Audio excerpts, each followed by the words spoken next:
Piecewise defined functions.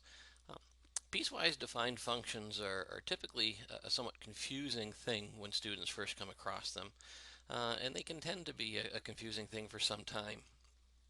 It turns out that the calculator knows how to deal with piecewise defined functions, although the way it does it, it will seem a little bit confusing in and of itself.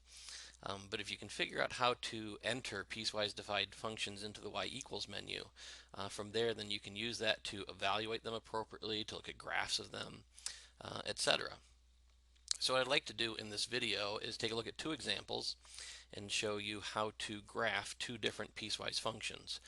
We're going to do one where our piecewise function has two pieces, and we're going to do a second where our piecewise function has three pieces.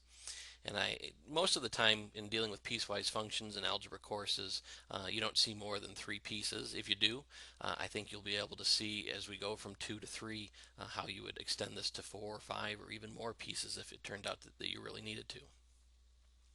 So let's begin by looking at example one, where we're asked to graph the piecewise function f of x equal to 2/3 x minus 2 when x is less than 4, and equal to negative 3x plus 7 when x is 4 or greater. All right. To get our calculator to graph this and work with it, what we need to do is start with the y equals menu. And what we're going to do is we're going to put the first piece in parentheses. So I'm going to open up a parenthesis. And then since I'm putting in a fraction here as a coefficient, I'm going to open up a second parenthesis for that fraction. And I'm going to put in 2 divided by 3. And that fraction gets multiplied by x. And then I'm going to subtract 2. And I'm going to close the very first parenthesis. So that piece of the function, 2/3 x minus 2, is now inside its own set of parentheses. Then I'm going to open up a second set of parentheses, and this is where I'm going to tell the calculator that you only use that rule if x is less than 4. So I'm going to type in x. I'm going to press second and the math key to get to the test menu. Choose option 5 for less than 4. I'm going to close parenthesis. So here's a piece of the way that we go about entering piecewise defined functions. We give a piece of the function first in parentheses, followed immediately in parentheses by the inequality that tells us which values of x apply to that piece. Then what we're going to do, oddly enough, is we're going to say plus. That means that there's another piece of the function coming. We're going to open up a parenthesis, left one, and we're going to type in negative 3x plus 7 for the second piece here. So negative 3x plus 7. We're going to close that parenthesis. Then we need to tell it that it's going to use that piece when x is greater than or equal to 4. So we're going to open up another parenthesis, type in x, go to second, math. In this case, choose greater than or equal to. That's option 4. We want that greater than or equal to 4, so we'll type the number 4, and then we'll close the parenthesis. And then we can press enter. So there's our piecewise defined function. We're going to do 2/3 x minus 2 when x is less than 4. We're also going to do negative 3x plus 7 when x is 4 or greater, that is greater than or equal to 4. Let's graph that in the standard window. So we'll press zoom and choose option 6. And what it's doing right now is it's graphing 2/3 x minus 2 since x is less than 4. And sometimes piecewise defined functions graph a little bit slower than regular functions, so it's graphing even more slowly on my computer here.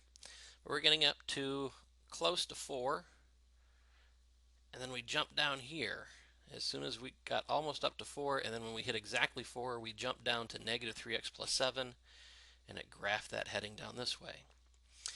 It says we want to graph that in an appropriate window. It looks like most of what we want to see might be below this point here. So let's change our y-axes. Let's maybe say that we graph no higher with a y-max of maybe 2 or 3. I'm going to choose 3 just to make sure I got enough room. And then we'll extend down to maybe 17 or so is what I'm going to guess. That'll still give me from positive 3 to negative 17. It'll still give me a distance of about 20 there. So I'm going to press window. I'm going to cursor down to y-min. I want to set that to negative 17. That's the bottom of the screen. Other choices will work well as also. I'm going to set y max to positive 3. And once I have those two numbers set, negative 17 for y min and 3 for y max, I'll graph again. And we'll see 2/3 x minus 2 being graphed first. And again, that's going to be graphed specifically for x less than 4. So we can get up to 3.99, 3.999, 3.99999, etc. But as soon as we get to exactly 4, then we jump down and we start graphing the negative 3x plus 7. And we can see this a little bit better here. If you want to evaluate at some point, you just simply press trace, plug in the number you want to evaluate at, and press enter. And it will evaluate appropriately given that rule. You can also look up a table and see what a table does with that function. And you can use the table set up in both ways, either to automatically fill in numbers or to ask you for numbers. And you can evaluate things that way as well. All right, let's look at the slightly more complex piecewise defined function in example 2, where we have g of x equal to x plus 1 when x is less than negative 2. It's equal to negative 1 when x is between negative 2 and 4, as well as exactly negative 2 and exactly 4, and x minus 5 when x is greater than 4. All right, so what we're going to do is go to the y equals menu. We're going to clear out the previous function. Actually, yeah, we'll clear that function out. And then we'll need to enter this. So we open a parenthesis first for our first piece, and we type in x plus 1, close the parenthesis on the piece, then open a parenthesis to talk about the inequality, the interval of the x-axis for which we will use that piece. In this case, we have x, going into the test menu, is less than negative 2, close parenthesis. That's our first piece. Now we're going to say plus. We open up a parenthesis and we'll type in this case, just negative 1. Close parenthesis. Open parenthesis. Now here we need to tell the calculator this interval. And the calculator has a slight problem here. We can't enter this interval exactly as it's written, unfortunately. What we're going to have to do is write each side of it, or each half of it, if you will.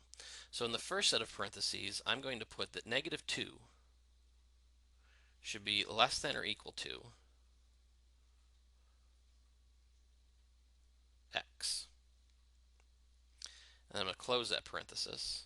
I'm going to open another parenthesis. I'm going to say that x must also be, and we'll go in here and we'll choose less than or equal to 4.